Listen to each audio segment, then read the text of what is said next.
পাহাড়ের ফাটল বেয়ে নামছে রঙের ফোয়ারা। রংধনু ঝর্ণার এমন নৈসর্গিক দৃশ্যে সবাই মুগ্ধ হতে বাধ্য।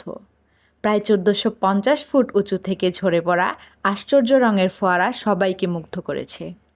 মূলত পাহাড়ের ফাটল বেয়ে নেমে আসা একটি জলপ্রপাত থেকেই এমন নৈসর্গিক দৃশ্যের সৃষ্টি। প্রবল বাতাসে জলপ্রপাতের পানি ক্রমাগত উঠছে, তার উপর সূর্যের আলো পড়তেই সাত রং। সাধারণ ঝর্ণা হয়ে ওঠে রংধনু জলপ্রপাত। সাম্প্রতিক সময়ে ভাইরাল হয়েছে এই অপরূপ নৈসর্গিক দৃশ্য। কিন্তু এই জলপ্রপাতের অবস্থান কোথায়? জানা গেছে মার্কিন যুক্তরাষ্ট্রের ক্যালিফোর্নিয়ার ইয়োসেমাইট ন্যাশনাল পার্কের বিখ্যাত ইয়োসেমাইট জলপ্রপাত এটি। যদিও এই নামে তাকে মানায় না, কেননা এই ঝর্ণা তো মহাজাগতিক। এ যেন শিল্পীর সাত রং জলের প্যালেট। এখানে রংধনু ঝর্ণায় যেন তার উপযুক্ত নাম।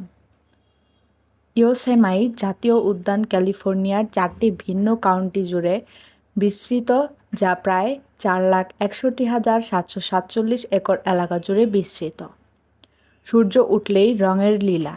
এমন কেন হয়? মূলত পানির ধারা বিরাট উঁচু থেকে নামে।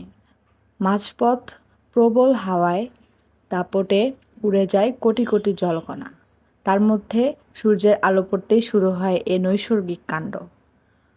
তখন প্রায় ১,৫০০ ফুট উচ্চতা জুড়ে থাকা পুরো প্রপাতটাই প্রকৃতির মায়ের খেলায় হয়ে ওঠে রংধনু।